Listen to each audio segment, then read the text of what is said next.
합의사안 합의 법안 처리도 속도를 내야 합니다.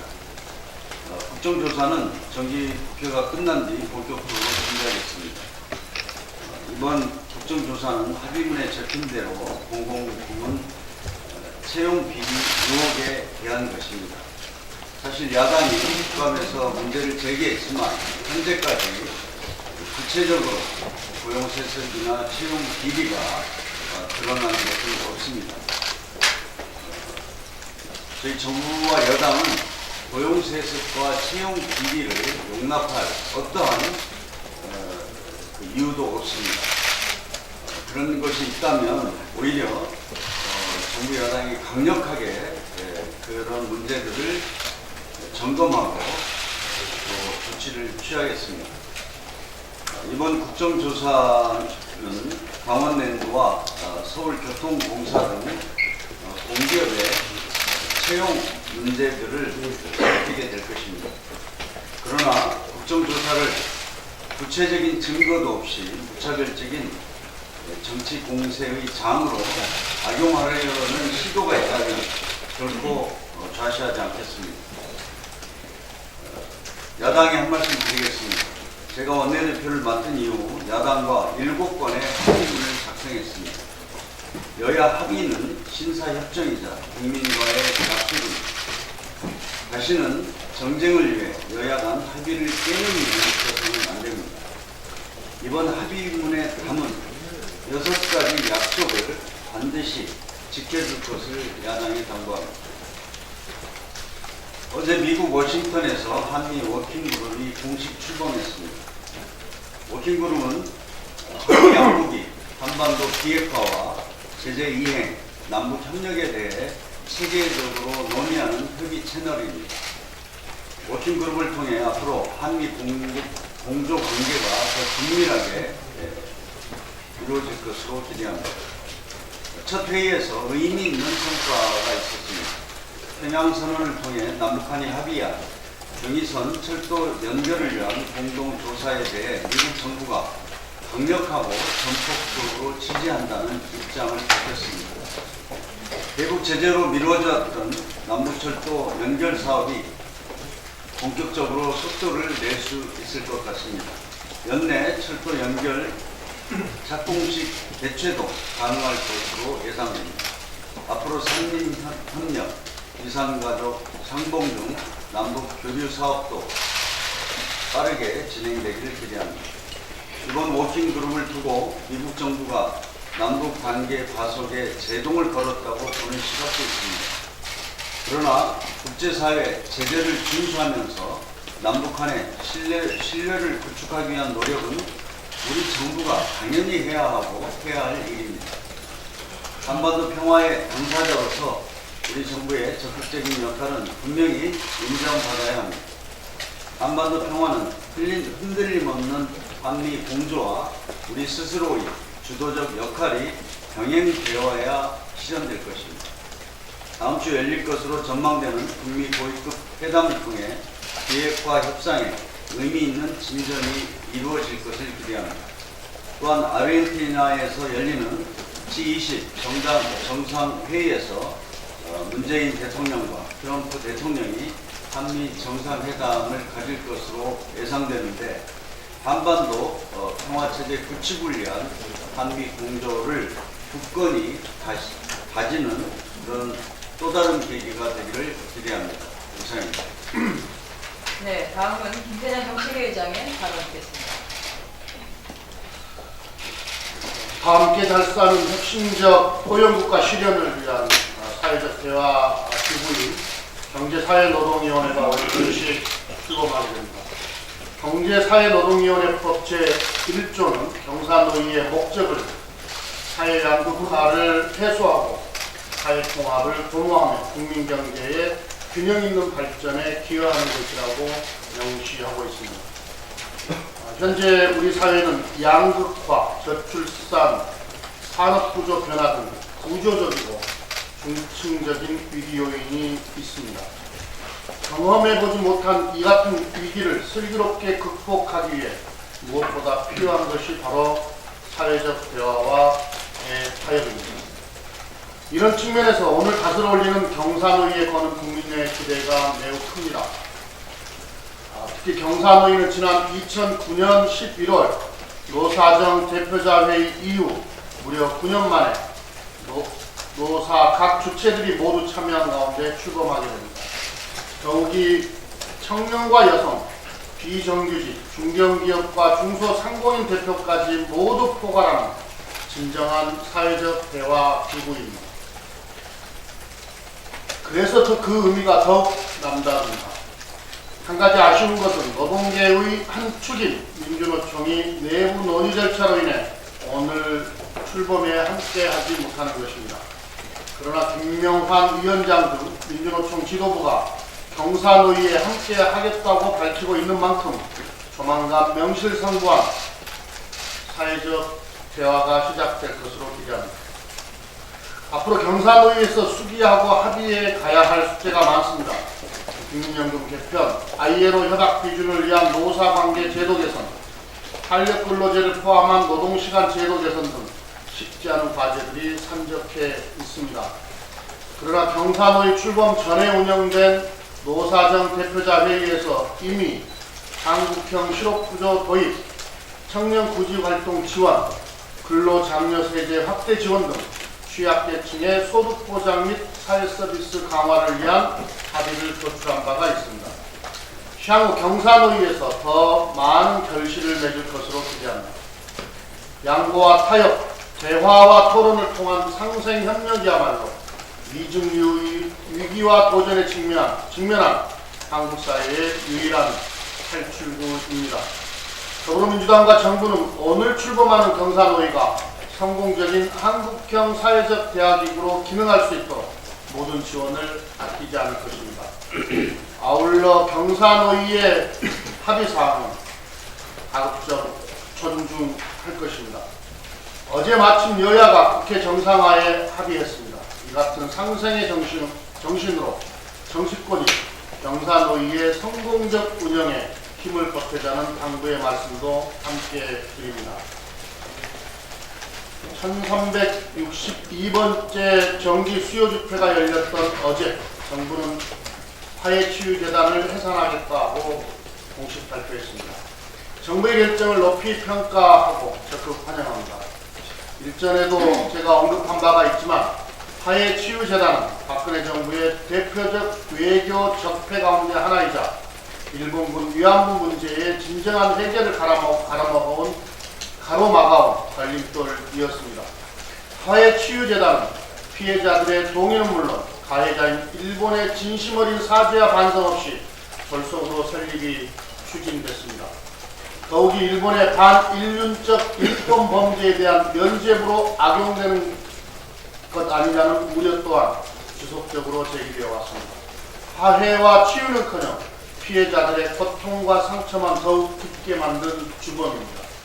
이런 측면에서 화해치유재단 해산 결정은 사필 규정이며 당연한 일입니다. 물론 화해치유재단 해산은 일본군 위안부 문제의 최종적 해결책이 아닌 새로운 출발점입니다. 관계 당국도 보다 전략적이고 세심한 후속 대책을 수립하기 바랍니다. 우선 재단 잔여기금의 합리적인 처리 계획을 포함해 재단 청산 절차를 조속히 밟아주기 바랍니다. 강제징용 피해자 배상 판결에 이어 이번 재단 해산 결정으로 일본의 외교적 공세가 커질 가능성에도 대비해야 합니다. 중국과 동남아 등 일본의 전쟁 피해를 입은 다른 국가들과의 공조체제를 강화하고 남북이 일본군 위안부 문제에 대해서 공동으로 조사하고 협력하는 방안을 적극 검토해 주기 바랍니다. 일본에게도 강력히 촉구합니다. 위안부 문제는 한일 간 외교적 사안을 넘어 인류 보편의 양심과 정의에 직결된 문제입니다. 진정한 반성과 사과, 그에 따른 화해와 용서 없이 그저 돈 몇 푼으로 해결할 수 있는 사안이 결코 아닙니다. 최근 UN 강제적 실종위원회가 위안부 문제에 대한 일본 정부의 입장에 유감을 표명하며 희생자들이 정의와 배상을 받을 권리를 부인하고 있다고 지적한 바가 있습니다. 국제사회 역시 일본 정부에게 보다 성의있게 나설 것을 요구하고 있는 것입니다. 미래지향적 한일관계 수립을 위해서라도 일본의 전향적 자세를 거듭 촉구합니다. 이상. 네, 다음은 소영교 원내 수석 부대표의 발언이겠습니다. 어제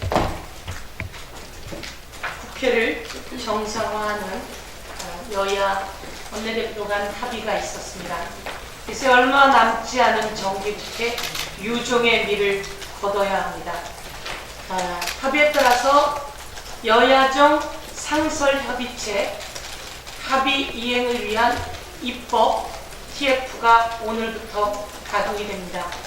3당의 정책위 의장과 수석 부대표들 간의 모임을 통해서 정기국회 내에서 여야정 합의체에서 합의했던 내용들을 입법화하는 일들을 오늘부터 본격 가동하기로 하겠습니다. 오늘은 3당 대표도 그 자리에 함께 하시면서 힘을 싣고 추진력 있게 일을 해내겠습니다. 정기국회에서 이 입법들을 완수하자라고 합의한 만큼 여야 모두 전력을 다하겠다 이렇게 말씀드리겠습니다. 그 내용을 간단히 좀 말씀드리자면 먼저 소상공인과 자영업자, 저소득층을 위한 법안이 최우선이 될 것 같습니다. 그 중에 한 가지를 예로 들겠습니다. 영세 자영업자 카드 수수료 우대할 수 있는 기준을 5억 원으로 상향 조정하는 등의 내용이 들어 있습니다. 여신 전문법 내용입니다. 그리고 채용 공정을 위한 채용 절차 공정화법 등에 관한 내용도 들어 있습니다. 그리고 세 번째는 광주형 일자리 등 우리 경제를 살리는 법안들이 또한 들어 있습니다. 네 번째는 아동 수당을 전면적으로 확대하는 출산 육아 관련한 법안들도 들어 있습니다. 다섯 번째는 공정경제를 위한 납품 단가를 현실화하고 협력 이익을 공유하는 대중소 기업 상생 협력 법안도 또 주요한 법안으로 있습니다. 이런 주요한 법안과 많은 법안들이 우리 여야정 상설 협의체 합의 이행 후속 입법 TF에서 진행해 나가겠다 이렇게 말씀드리겠습니다.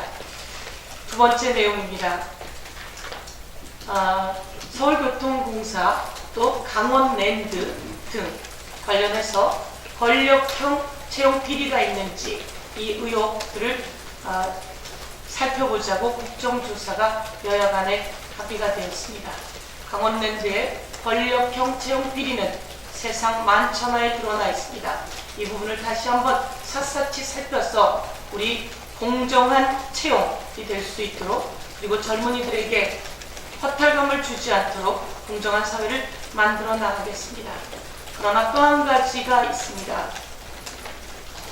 스크린도어에서 목숨을 잃었던 김모군의 사례처럼 도시철도의 자회사의 용역회사에 근무했던 한 19세 청년의 이야기에서 우리는 더 이상 그런 청년을 만들어서는 안 된다.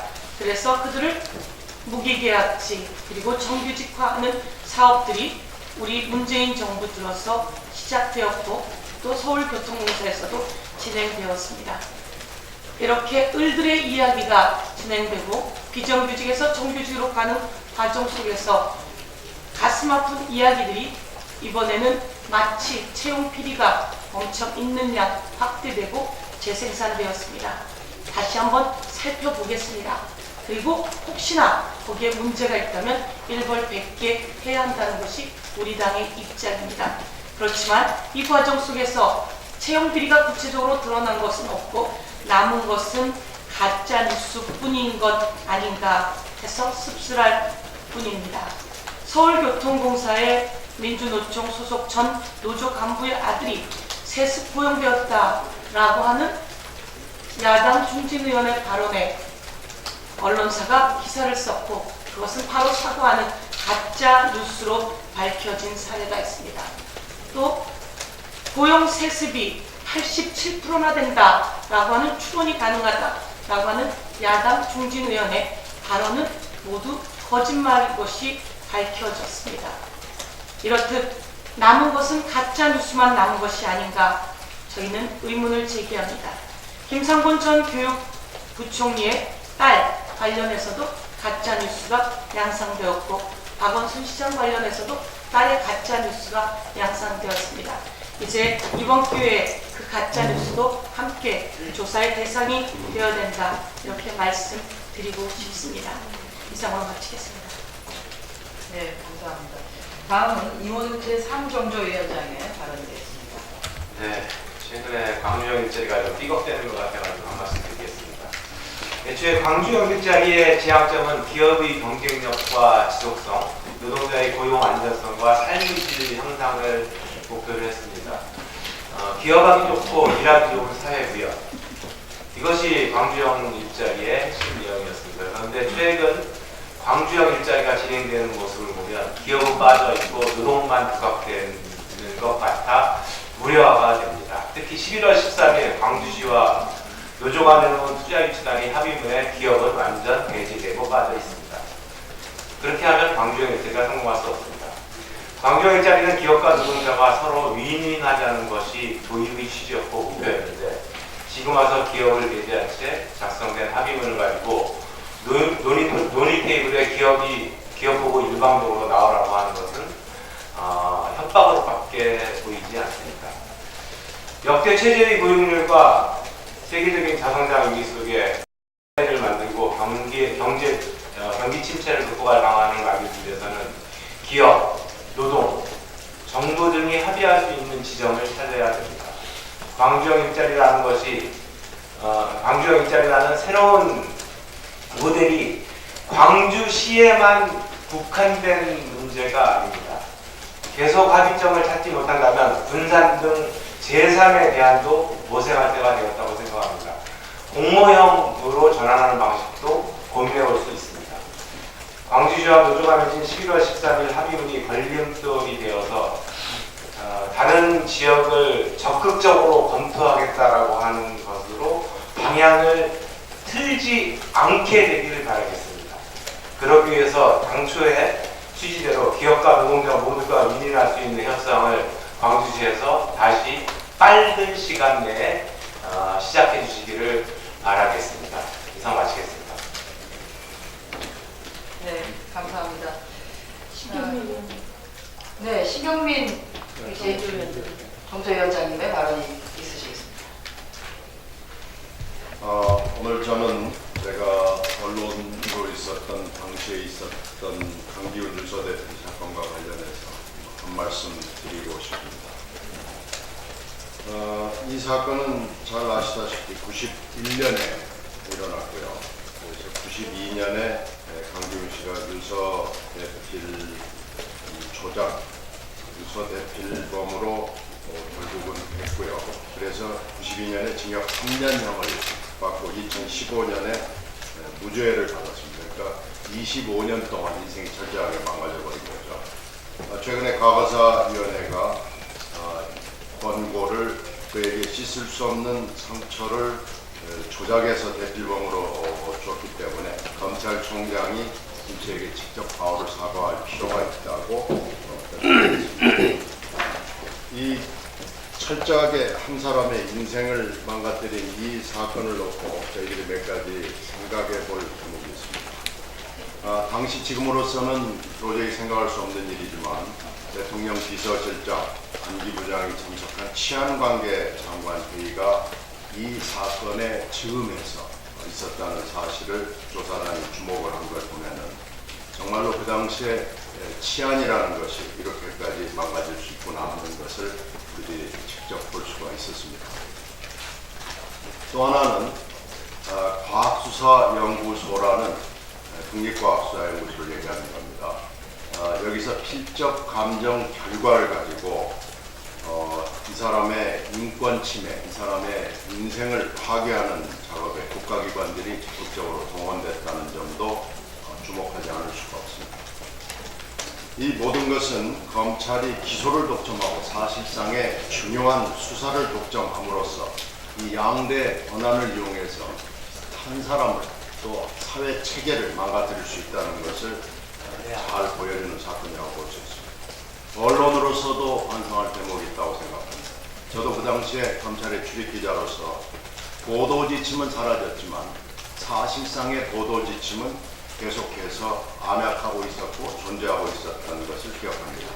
그럼으로써 언론이 받아쓰기라는 관성에서 벗어나지 못하고 이 사건을 철저하게 밝히지 못한 점은 아직도 계속되고 있는 거 아닌지라고 관상해 볼 필요가 있다고 생각합니다. 검찰이 오히려 이번에 스스로 자체 조사를 통해서 이렇게 결론을 내렸다라면 하는 아쉬움이 났습니다. 검찰이 다룬 그 사이에 여러 가지 사건들 중에서 이 사건과 유사한 한 인생과 사회 전체의 수사 시스템을 망가뜨리는 이런 사례가 이것뿐만 있을 것이 아닐 겁니다. 틀림없이 아직도 드러나지 않은 수없이 많은 사건들이 있을 것이고요. 검찰이 스스로 외부의 압력이나 외부의 조사에 의하지 않고 스스로 시스템을 점검하고 왜 권력에 굴종할 수밖에 없었는가, 왜 권력의 지침을 따라갈 수밖에 없었는가를 반성하고 솔선해서 사과하는 것이 맞지 않았나 이렇게 생각합니다. 최근에 국민 눈앞에 보여지고 있는 양승태 사법농단 사건에서 보여주고 있듯이 특정인들의 인사권 그리고 대다수의 출세욕이 결합한 이런 사법 파괴의 현장을 다시 한번 보여줬다는 점에서 말로만 하는 정의는 저는 공허하다고 생각합니다. 말로만 하지 말고 또 교과서의 원칙을 외워서 말하지 말고 용비어 첨가에 만족하지 말고 스스로 점검하고 스스로 반성할 수 있는 그런 조직들이 우리 국가에 많아지기를 기원합니다. 따라서 수사권 조정의 결과에 대해서는 우리가 잘 모르겠지만 수사권 조정이 운유되는 사태까지 온 것을 반성할 것을 관련 기관들에게 촉구합니다.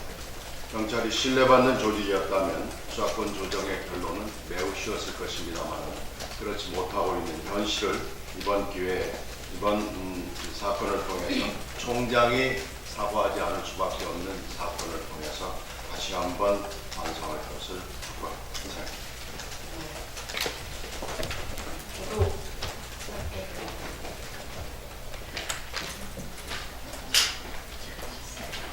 네, 어제 화해치유재단 공식 해산에 대해서 이번에 아베 총리가 국제 약속을 지키지 않으면 국가 간의 관계가 승립이 되지 않는다. 약속을 지켜라 라고 종용하고 나섰습니다. 또 이번 정부는 화해치유재단의 자녀 기금에 대해서는 위안부 피해자의 명예와 존엄을 회복하고 마음의 상처를 치유한다는 재단 목적에 따라 사용하도록 요구할 방식이라고 주장을 했습니다. 위안부 피해자의 명예와 존엄을 회복하는 단 하나의 길은 진정한 사과입니다. 합의를 종용하는 것이 명예를 회복하는 것이, 회복시키고 존엄을 회복하는 것이 아닙니다. 그간에 여러 차례 사과를 하고 그 사과를 뒤집는 발언을 통해서 위안부 피해자들은 끊임없이 상처를 받아왔습니다. 그 상처에다가 소금을 뿌리는 일을 거두어 주시고 정말로 국제적인 약속을 지키려고 하는 의지가 있다라고 하면 정말로 위안부 피해자들에 대한 명예와 존엄을 회복시키고 진정으로 사과하겠다고 하는 의지가 있다라고 하면 사과를 뒤집는 발언이 나와서는 안 되고 피해자들이 만족할 때까지 이제는 됐다라고 할 때까지 사과해 주시기를 바라겠습니다. 그것이 국제 간에 지켜야 할 약속이 아닌가 생각합니다. 네, 이상으로 111차 정책조정회 공개 회의를 모두 마치고 저는 회의 비공개로 전환하겠습니다.